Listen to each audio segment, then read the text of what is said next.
A brand new executive order just hit the news cycle, and the headlines are claiming the government is going to hand you up to $1,000 a year towards your retirement. And honestly, that sounds pretty incredible.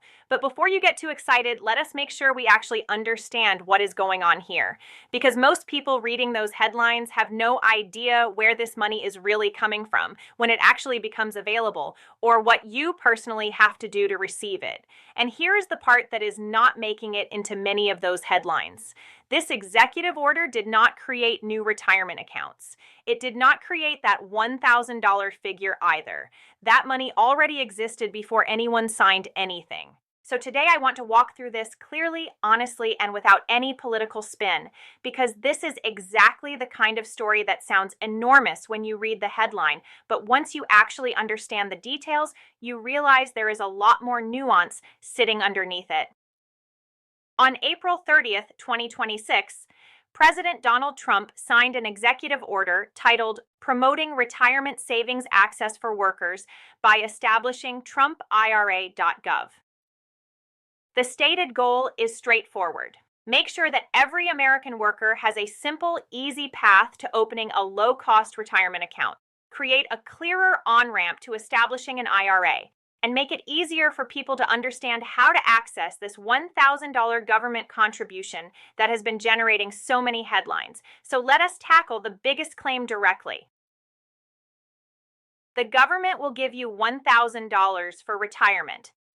This is technically true, but here is the reality, that $1,000 already exists. It was not born from this executive order. It was created by the Secure 2.0 Act, which was passed by Congress and signed into law back in 2022, and it does not even go into effect until 2027. What you are hearing about comes from something called the Savers Match, a replacement for the old Savers Credit, which was a reasonably well-intentioned program that was, frankly, confusing enough that a large number of eligible people either never used it or never fully took advantage of it.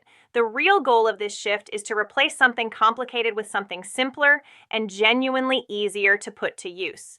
Here is exactly how the Savers Match works. The government will match 50% of whatever you contribute to an IRA, up to $2,000 per year in contributions. That is how you arrive at the full $1,000 match. You have to put in $2,000 yourself to capture the full benefit. But there are income limits attached to this. For single filers, you qualify for the full match if your income is up to roughly $35,500. There is then a phase-out range above that, and the match disappears completely once your income exceeds about $60,000. For married couples filing jointly, both partners are eligible for the full match on a combined household income up to around $71,000. The phase-out kicks in above that, and the match is gone entirely once household income reaches approximately $100,000. In rough terms, that covers somewhere between 35% and 45% of single filers, and 25% to 35% of married households. It is certainly not everybody, but it does reach a meaningful portion of the population, particularly those in lower and middle income brackets. Let me walk through a couple of real examples so this becomes concrete. Example 1. A single worker earning $30,000 a year contributes $1,000 to their IRA. The government matches 50% of that, so they receive a $500 match deposited into their retirement account. Example 2. A married couple with a combined income of $85,000 each contributes $2,000 to their own individual IRAs. $4,000 total between them. Because their income puts them partway through the phase-out range, they do not qualify for the full match. Each spouse might receive somewhere between $600 and $800 for a combined match of roughly $1,200 to $2,600 going into their retirement accounts. The pattern is clear. To capture the full $1,000 match, you need to contribute the full $2,000 and fall below the income thresholds. If your income lands inside the phase-out range, you get a reduced match. And if your income exceeds the upper limit, you are not eligible for any match at all. But here is the fundamental rule that applies no matter what. If you contribute nothing, you receive nothing. The match only exists because you put money in first. And that brings up something worth sitting with for a moment. On paper, a 50% guaranteed return on the first portion of your savings is genuinely powerful. It is hard to find that kind of return anywhere else. But the income ranges where this match is available are fairly tight, and for many households earning within those ranges, finding an extra $1,000 or $2,000 to set aside for retirement is not a simple thing. It can be genuinely difficult. So yes, for someone in this income bracket who can manage to save, this match is a real and significant benefit, but we also have to be honest that the people this program is designed to help are often the same people who face the most financial pressure in their daily lives. That is not a flaw in the policy itself. It is simply the financial reality of where many people are living right now. Whether someone can actually benefit comes down entirely to their personal situation, cash flow, monthly expenses, income stability, and financial priorities. Access to a great program does not automatically solve the challenge of finding the money to contribute in the first place. Now, let us talk about timing, because this is another area where the headlines are creating some confusion. The Savers Match officially begins in 2027. Here is what that timeline actually looks like in practice. You make your IRA contributions during the 2027 calendar year. In early 2028, you file your taxes for the 2027 tax year. The government then calculates whatever match you are eligible for and deposits it directly into your retirement account. And that last part is important. This money does not come back to you as a tax refund or a cash payment. It goes straight into your IRA. You cannot spend it directly. It lives in your retirement account. So while the headlines are generating real excitement today, nobody is receiving any money today. The program does not launch until 2027, and the first government matching contributions will not actually arrive until 2028. Here is a detail worth knowing for higher earners who might be wondering if this applies to them. Even if you have already maxed out your IRA contribution for the year, you can still potentially capture this match. The reason is that the Savers Match is calculated based on your contributions, not on how much contribution room you have remaining. So if you max out your IRA at $7,500 in 2026 for those under age 50 and your income falls within the eligible limits, you could still receive the full $1,000 government match on top of that. And critically, that match does not count against your annual contribution limit.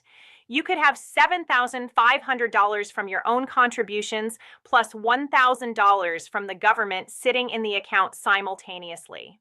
That said, realistically, the people who qualify for the full match tend to be in lower income brackets, which makes maxing out an IRA in the same year considerably more challenging. So this scenario applies to a smaller subset of savers. One more detail on the tax side. The match is deposited as pre-tax traditional money, even if your own contributions went into a Roth IRA. Because this government money has never been taxed, it flows into a traditional account. When you eventually withdraw it in retirement, it will be subject to ordinary income tax at that time. So, what does this executive order actually do? Your first reaction might be, wait, do IRAs not already exist? And yes, absolutely they do. You can open an IRA today with Fidelity, Vanguard, Schwab, or dozens of other providers. It takes maybe 10 minutes online. So this executive order is not creating a new type of retirement account. It is not changing contribution limits. It is not adding new tax advantages. And as we have already covered, it did not create the government match. That was Secure 2.0. What this executive order creates is a centralized platform. TrumpIRA.gov. Think of it the way healthcare.gov functions for health insurance, but applied to retirement accounts. The site is intended to let you compare IRA providers side by side, see fees presented clearly, and enroll in one streamlined place. This is not a government-run retirement account. Think of it more as a marketplace, or an onboarding hub designed to simplify the process of getting started. And here is why that actually matters more than it might initially seem. Right now, about 65% of American workers have access to a workplace retirement plan. That means roughly 35%, somewhere around 50 million people, do not. These tend to be gig workers, part-time employees, people working for small businesses, and self-employed individuals. And they disproportionately fall on the lower end of the income scale. Here is where the behavioral data gets really interesting. When people do have access to a workplace retirement plan, somewhere between 70% and 80% actually participate. Layer in features like automatic enrollment and employer matching, and participation can climb to 85% or even 90%. But when people do not have access to a workplace plan and have to go open an IRA entirely on their own, only about 5% to 15% actually do it. That gap is enormous, and it reveals something important. Access alone is not the real barrier. The bigger barrier is the friction involved in taking action. Most people simply do not take the initiative to go open an account by themselves, even when they know they probably should. And I want to be transparent about where I land on this personally. I genuinely appreciate any effort that encourages people to save for their future.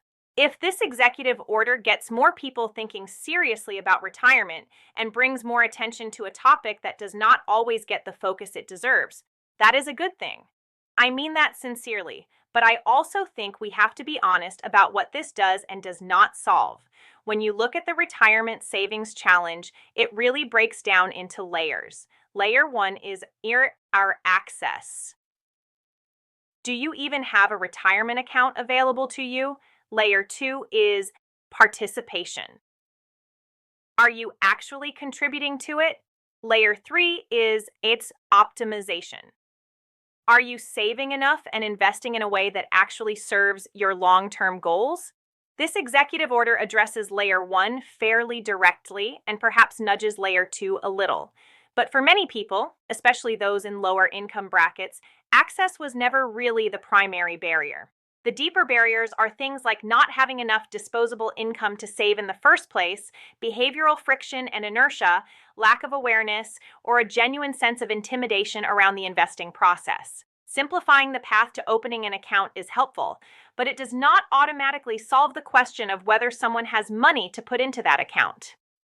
The programs that have demonstrated meaningful real-world results are the state-run auto IRA programs. Things like Cal Savers in California, Illinois Secure Choice, and Oregon Saves. The reason they work is precisely because they remove the need for individual initiative. Workers are automatically enrolled. A portion of their paycheck is invested into default investment options without anyone having to figure it out on their own. And because of that automatic structure, participation rates have jumped significantly. The research is pretty clear on this. If you want to genuinely change financial behavior at scale, you do not just make access available. You build systems that move people into action automatically before friction has a chance to win. That kind of systemic change, though, requires an act of Congress. Automatic enrollment at the national level would touch tax law, labor law, and employer mandates. An executive order cannot reach that far on its own. So here is a clean way to frame where things stand. Before this executive order, retirement accounts existed, but many people were not using them, especially IRAs, which require individuals to go seek them out on their own. After this executive order, retirement accounts still exist, but now there is a more visible, centralized place designed to guide people toward opening one.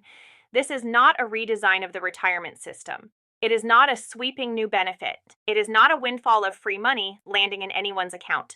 It is an attempt to expand visibility, reduce friction, and distribute access to existing tools more widely. And it still relies entirely on the individual taking action, going to the site, opening the account, and then actually contributing. The research consistently tells us that is where most people fall off, and that behavioral gap will likely still exist for a meaningful portion of the population even after this rolls out.